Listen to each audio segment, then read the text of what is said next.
Apollo and Marpessa. Apollo never married. He was the most handsome of all the gods, and lived his life exactly as he pleased. He did promise to marry on one occasion, but even then it was doubtful whether he would have remained faithful, and fortunately the wedding never took place. The girl was Marpessa, daughter of the king of Italia.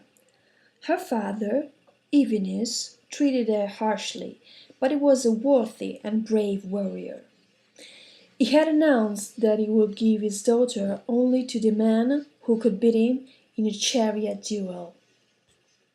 Marpessa was so lovely and her fortune so immense that at first there were many who found the courage to meet Evenus single-handed, but each had been killed in his turn. Now there was no one left who dared to face him, until one day a handsome and daring youth appeared before Marpessa mounted on a winged horse, a Pegasus. He was the heroic Idas, son of the king of Messene, and he had never yet been defeated in a battle. Marpessa had heard many tales of Idas' feats, and she was appalled when she saw him. Better not to be married at all than be wedded to the man who would slay her father, for now it would not just be any young warrior that Evenus would have to face, but the renewed hero Idas, who could certainly defeat him. Idas saw the fear in Marpessa's eyes, and he said gently, "Listen, lovely princess. I have not come to kill your father, and I want neither his wealth nor his throne. Come, let us live secretly before day breaks." When Marpessa heard the noble young man's proposal, she was overwhelmed with joy, and immediately agreed to live with him. He placed her on the back of his splendid Pegasus, a gift from Poseidon, and they sped through the air towards Messene. As soon as King Evenus learned that his daughter had fled with Idas, he called upon Apollo for aid. The god, who loved Marpessa himself, willingly agreed to help, and quick as lightning, the two set off together in pursuit of the runaway lovers. But as they were crossing the river Lycormas, Evenus was swept away by its turbulent waters. Apollo plunged in and dragged him out, but it was too late. Evenus was dead. Apollo swore over the king's body that he would take Marpessa from Idas and make her his wife. He also promised the dead king that although his life had been lost, his name would remain immortal, for the river where he had been drowned would henceforth be called the Evenus. Having spoken these words, the god sped off once more in pursuit of Idas, and before the youth could reach the shelter of Messene, found himself face to face with Apollo. Idas guessed immediately what the god had come for, but instead of retreating, he quickly placed himself before Marpessa to shield her, whilst his grim expression showed that he was ready for whatever might come. The young man, who had avoided a duel with Venus, a mere mortal, did not now hesitate to pit his strength against the god. Within moments the two adversaries were locked in a struggle.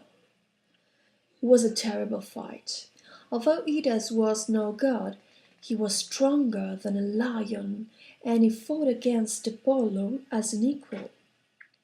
It was not long before Zeus noticed the disturbance, and he decided to part them. However, The two were locked in such furious combat that it seemed impossible to do so, and it was only when the Lord of Olympus hurled a thunderbolt between them that it brought the fighting to a halt. When they had scrambled to their feet, Zeus ordered them to tell him what the quarrel was about.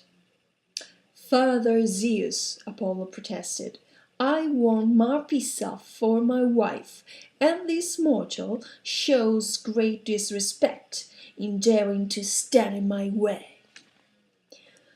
"Father of gods and men," replied Idas, "Marpessa is mine, and nothing will make me give her up."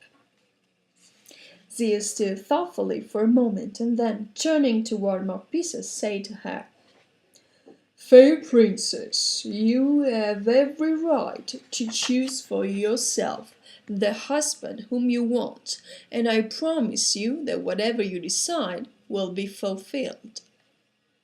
Marpessa humbly thanked great Zeus for his ruling, and then, turning to the god of light, she said, "Apollo, you are a god, and will enjoy eternal youth, but I shall grow old one day, and then you will abandon me.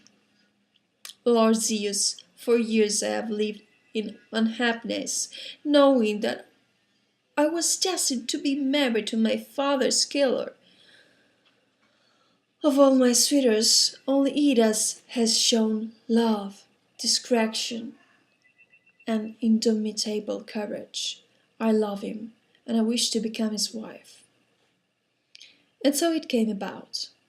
Apollo submitted to the will of Zeus, and filled with admiration for Marpessa's good sense and Ida's boldness, he wished them every happiness and departed for Delphi. Apollo never knew sadness, for he did not have his lyre, which banished all troubles and brought him calm and joy. He would often play upon it in a great symposia of the gods on Olympus. When he touched his fingers to the magic strings of the golden instrument, the 9 muses would run joyfully to his side and take up the song, and the whole place would echo with sweet immortal melodies. And when they were in mood for dancing, the Muses and the Graces would spring up at once, and with them the lovely Aphrodite. But first in the line would be Apollo's sisters, graceful Artemis, and as spirits rose on Olympus, so unhappiness faded from the earth.